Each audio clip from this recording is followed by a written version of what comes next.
আচ্ছা দেখা দিচ্ছি।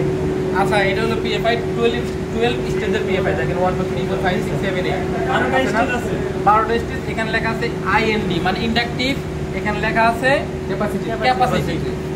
আইএনডি মানে হচ্ছে ইন্ডাকটিভ লোড, আর সিএপি ক্যাপাসিটি লোড। আরেকটা লোড আছে রেজিস্ট্যান্স লোড। তিন প্রকার লোড আছে আমাদের। পাওয়ার তিন প্রকার, অ্যাক্টিভ পাওয়ার, রিঅ্যাক্টিভ পাওয়ার আর আপাত পাওয়ার। একটা হচ্ছে কিলোওয়াট, আরেকটা হচ্ছে কেভিএ, আরেকটা হচ্ছে কেভিএআর। তিন প্রকার পাওয়ারের তিন প্রকার সাইন ওয়েভ একরকম। কিছু আছে ল্যাগিং থাকে, মানে কারেন্ট এবং ভোল্টেজের কোনো দূরত্ব থাকে, ল্যাগিং থাকে, কিছু থাকে লিডিং থাকে, কিছু থাকে ইউনিটি থাকে।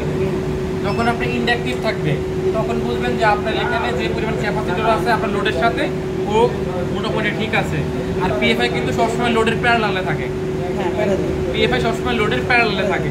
তো এইখানে আমার এখন ইন্ডাকটিভ আছে, তার মানে আমার ক্যাপাসিটর যেটা আছে পর্যাপ্ত পরিমাণে আছে। যদি কোনো কারণে এই ইন্ডাকটিভটা ক্যাপাসিটিভই থাকতো তাহলে বুঝবেন যে আমার এখানে ক্যাপাসিটর দরকার 50 কেভিআর, ও কোনো কারণে 60 কেভিআর ধরে ফেলছে, মানে ওর ওভার হয়ে গেছে। তখন ও এইখানে ইন্ডিকেটিং কাটা শো করবে। অনেক ক্ষেত্রে দেখবেন এই যে ইন্ডাকটিভ ক্যাপাসিটির মধ্যে দৌড়াদৌড়ি করতেছে, মানে যায় আসে যায় আসে যায় আসে, কিন্তু মান এখানে দেখবেন 0.95 96 এরকম আছে। তখন বুঝবেন যে আমার যে লোডটা আছে আমার লোডের অনুযায়ী আমার ক্যাপাসিটি লোডটা বেশি হয়ে গেছে, মানে হচ্ছে আমার ক্যাপাসিটি বড় হয়ে গেছে। আবার একটু লোড বাড়লে তখন দেখবেন এই কারণটা দৌড় পারে ইন্ডাকটিভে চলে আসছে, ক্লিয়ার চলে আসছে। তো এইভাবে ইন্ডাকটিভ ক্যাপাসিটিগুলো বোঝা যায়। এখন হলো আপনি যেটা বললেন এটা হলো এই অপশনগুলো দেখাই দিই কিভাবে সেটিং করতে হবে। এখানে লেখা আছে অটো ম্যানুয়াল, এটা 3 থেকে 4 ধরলে ম্যানুয়াল আসবে, আপনি পুশ করে ধরে যাবেন। যেহেতু রানিং আছে এটাকে আমরা ওইভাবে দেখাবো না, আমরা শুধু প্রোগ্রামটা দেখাই। এখানে মোডে চাপ দিলে যখন নিচে নামে দেখছেন কারেন্ট দেখা যাচ্ছে, টিএইচডি দেখা যাচ্ছে, সেট কস্ট এটা পারফেক্ট করা আছে কততে আমার 0.99। এটাকে যদি আপনি চেঞ্জ করে দিতে চান সেক্ষেত্রে এই যে বাটনটা চাপ দিয়ে ধরলেই আস্তে আস্তে ব্লিঙ্কিং করে তখন বাড়াইতে এটাতে বাড়াইতে কমাইতে পারবেন। এটা দিলে আবার সেভ হয়ে যাবে, ক্লিয়ার। এরপরে দেখেন সিকে ভ্যালু, সিকে ভ্যালু এটা অটো দেওয়া আছে। এই সিকে ভ্যালুটা কিন্তু সেট আপ করা যায়, এটা অটো দেওয়া আছে মানে অটো কাজ করে নিবে অটো। সিকে ভ্যালুকে সেট আপ করতে ভ্যালুটা কি? সিকে ভ্যালুটা হচ্ছে আপনার এটা হচ্ছে পিএফআই, এটা কিন্তু কাজ করে এলটির সাথে। আপনার পিএফআই সিটি কিন্তু এলটিতে পড়ানো থাকে, সিটিতে মানে পিএফআই তে কিন্তু না। এটা সবসময় মনে রাখবেন, এটা কিন্তু অনেকে ভুল করে। পিএফআই সিটি সবসময় পড়বেন এলটিতে, কারণ এলটিতে যত এম্পিয়ার লোড যাবে জিনিসটা হচ্ছে এরকম এরকম সিটিটা। আর পিএফআইটা হচ্ছে আমার প্যারালালে কাজ করে। এইখান থেকে যত লোড যাচ্ছে না এখান থেকে সিটি কাউন্ট করতেছে, কাউন্ট করে ও হচ্ছে এখানে ক্যাপাসিটর লাগলে ধরবে, সারবে, লাগলে ধরবে। তো এইখানে পিএফআই সিটি ভ্যালুটা ধরুন ওইখানে আমার এসিবি আছে 2500 এম্পিয়ারে। তো এখানে সিটি ভ্যালু সেটিং হবে 2500 এম্পিয়ার অনুযায়ী একটা চার্ট আছে, এটা অনলাইনে পাওয়া যায়। ধরেন 2500/5। এবং আরেকটা ব্যাপার আছে, এটার প্রথম স্টেজ ক্যাপাসিটর কত এর উপর ডিপেন্ড করে সিটি ভ্যালু হবে। মানে আপনি তো বললেন একটা কোশ্চেন করছেন স্টেপ ভ্যালু কিভাবে সাজাবেন। হ্যাঁ, প্রথম স্টেজটা ধরেন আপনি 5 বা 10 ধরেন, 10 অনুযায়ী একটা সিটি সেটিং করে দিচ্ছেন। তার মানে ও এখানে সেন্স নিয়ে নিচ্ছে যে 10 কেভিআর জন্য সিকে ভ্যালু হচ্ছে 0.006 0.007 এরকমই রেশিও হয়। কিন্তু দেওয়ার পরে এখান থেকে আপনি হচ্ছে এটাকে এই রেটেড স্টেপ 1 দেখেন 1 এ কি আছে, 1 আছে। এরপর হচ্ছে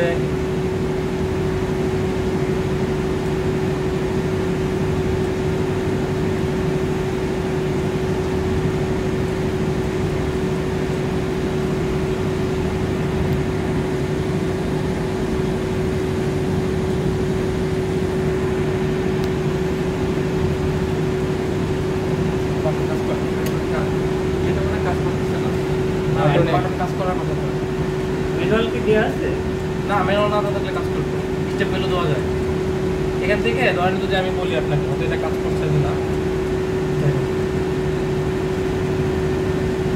আচ্ছা প্রথম দিকে যাই আমি দেখা দিচ্ছি আপনাকে। ধরেন এটা যদি কাজ করতেছে, এটা 1 আছে না, দেখবেন এটাকে কম বেশ করা যায়। এখন যদি আমি বলি 1 এ প্রথম স্টেজটা ফিক্স স্টেজ একটা, ওটা যদি 10 কেভিআর থাকে ওর একটা সিটি সেটিং দেওয়া থাকে, তারপরে 1 এ যায় 10ই হবে প্রথম স্টেজ, আর ফিক্স স্টেজ সেম থাকবে। এরপরে মানে 10 মানে হচ্ছে কি 1, প্রথম স্টেজ কত আছে 10, ওইটা মানে কত 1। পরের স্টেজ আছে 20 মানে কত 2, এখানে স্টেপ বলে সেটিং হবে 2।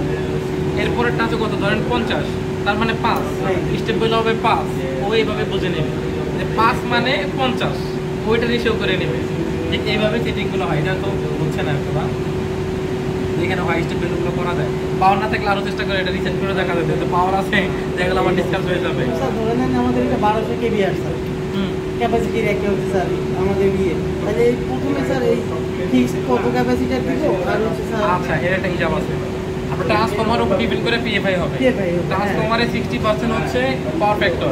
এখন হলো আপনার ট্রান্সফরমারে পার কেভিতে 3 ওয়াট করে লস ধরা হয়, লস ধরে ক্যালকুলেশন করে ক্যাপাসিটর দেওয়া হয় ফিক্সড সিস্টেমটা পার কেভিতে, মানে পার কেভি 100 কেভি ট্রান্সফরমার হলে 3 ওয়াট করে, এখন হিসাব করেন 300 ওয়াট, 300 ওয়াটের ক্যাপাসিটর 300 ওয়াটকে কনভার্ট করে নিয়ে আপনাকে কেভিআর বানাইতে হবে।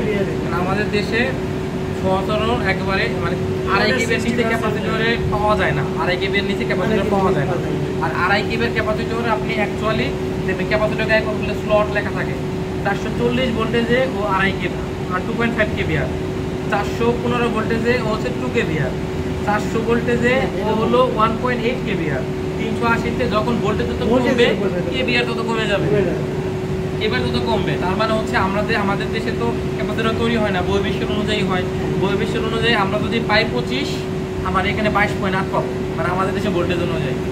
ভোল্টেজের সাথে ক্যাপাসিটরের ওই কেভিআরের মান কম বেশি হয়। এবং ক্যাপাসিটর যখন আপনার যেখানে থাকে না বা মেনটেন্যান্সে কাজ করে দেখবেন গায়ে পিছনে কোনো একটা চাপ দেওয়া আছে লেখা থাকে, এগুলো পড়বেন, পড়লে আপনারা দেখতে পাবেন যে ভোল্টেজের সাথে কেন এরকম হচ্ছে, কম বেশি হচ্ছে কেন। আবার আরেকটা ফর্মুলা আছে যে এই পাওয়ার ফ্যাক্টর ব্যবহার করলে কি সুবিধা হয়, পাওয়ার ফ্যাক্টর ব্যবহার না করলে জরিমানা কেন আসে, পাওয়ার ফ্যাক্টর কাজ করলে ভোল্টেজ কেন বাড়ে। আপনারা খেয়াল করে দেখছেন এখন ভোল্টেজ কত আছে ধরেন আপনাদের এখানে এবিআর লাগা মানে কোয়ালিটি ট্রান্সফরমার, কোয়ালিটি ট্রান্সফরমার না থাকতো তাহলে এখানে ক্যাপাসিটর ডিসকানেক্ট করে দিলে পাওয়ার ভোল্টেজ কমে যেত। কেন কমে, এরকম তো একটা গাণিতিক ব্যাখ্যা আছে, এগুলো আস্তে আস্তে দেখবেন। চলেন আমি সাবস্টিটিউট করে দিই। আচ্ছা ক্লিয়ার।